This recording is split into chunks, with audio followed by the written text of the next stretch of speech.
Next we have Bill Bullard, CEO for RCAP from Billings, Montana. Welcome to Harriet, Bill.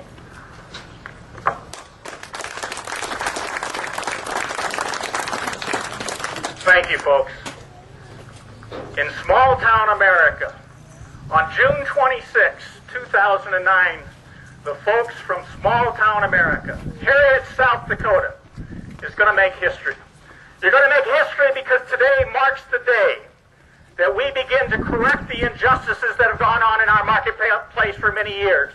The injustices that have driven the family farmers and ranchers, the food producers of this country, out of business.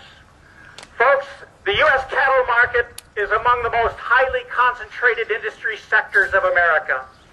Tyson's the largest meat packer. Tyson, and together with three other meat packers, as Mike said, control nearly 90% of the fed cattle market. Economists know, USDA knows, and Congress knows that that degree of concentration far exceeds levels that are known to elicit anti-competitive behavior and poor economic performance. Proof that Congress knows that the passage is the passage of the Packers and Stockyards Act. This was an act specifically designed to protect the nation's family farmers and ranchers and its consumers against the market power abuses of the highly concentrated meat packers. But the USDA has failed and refused to properly enforce the Packers and Stockyards Act. In 1996, USDA acknowledged that it could not conclude that the U.S. cattle market was competitive. And a decade later, in 2006, the General Accountability Office and the Office of Inspector General each issued reports and said that for nearly a decade, USDA had failed and refused to properly implement the Packers and Stockyards Act. And as a result of this non-protection, non-enforcement, both cattle producers and independent farmers and consumers have been left at the mercy of the dominant market power-wielding U.S. meat packers. And folks, the food safety and food security of our food supply is at risk. Through the abusive and manipulative practices of Tyson and the other meat packers, U.S. food producers are being driven out of business. And this threatens the safety and security of the consumer's food supply. And here's a case in point. Tyson has already captured control of the U.S. poultry industry.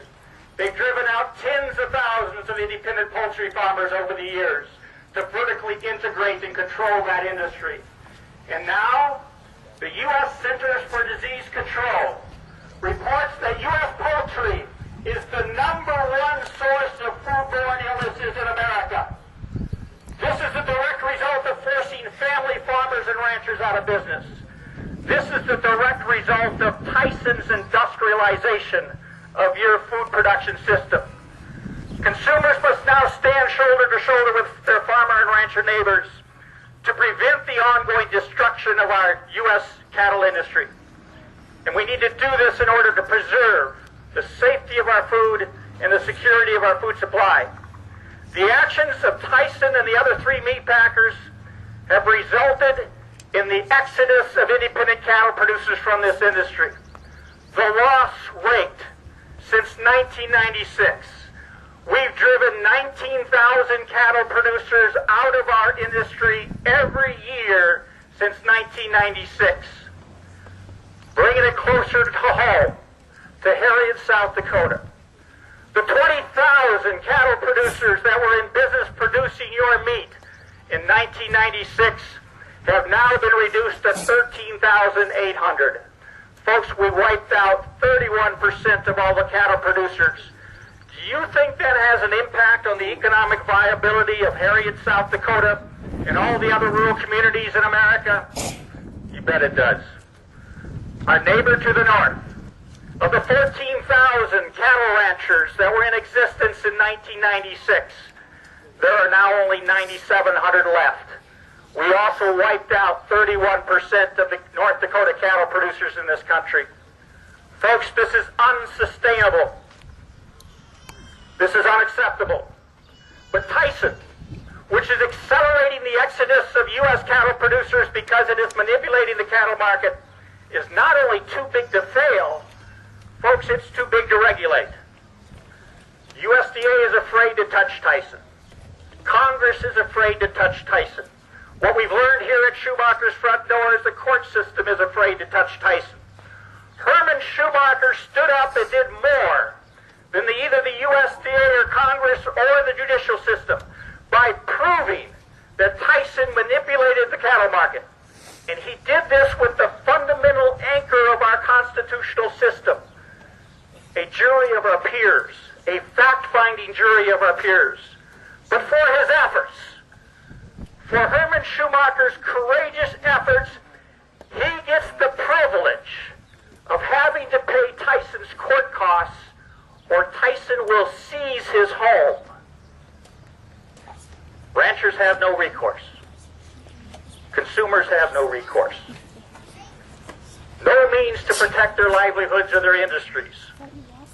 No recourse in USDA, no recourse in Congress, no recourse in the judicial system.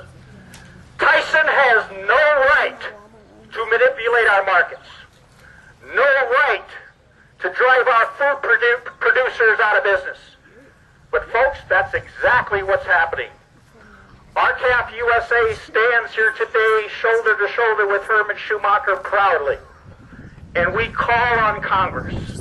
We call on Congress and USDA to immediately, without hesitation, without delay, take steps today, June 26, 2009, to correct the injustices in our market, to protect our family farmers and ranchers against the market power abuses of the dominant meat packers,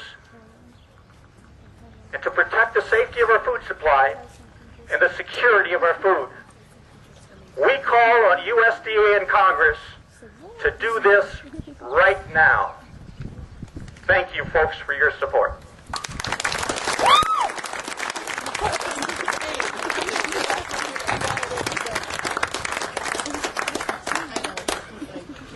Thank you, Bill.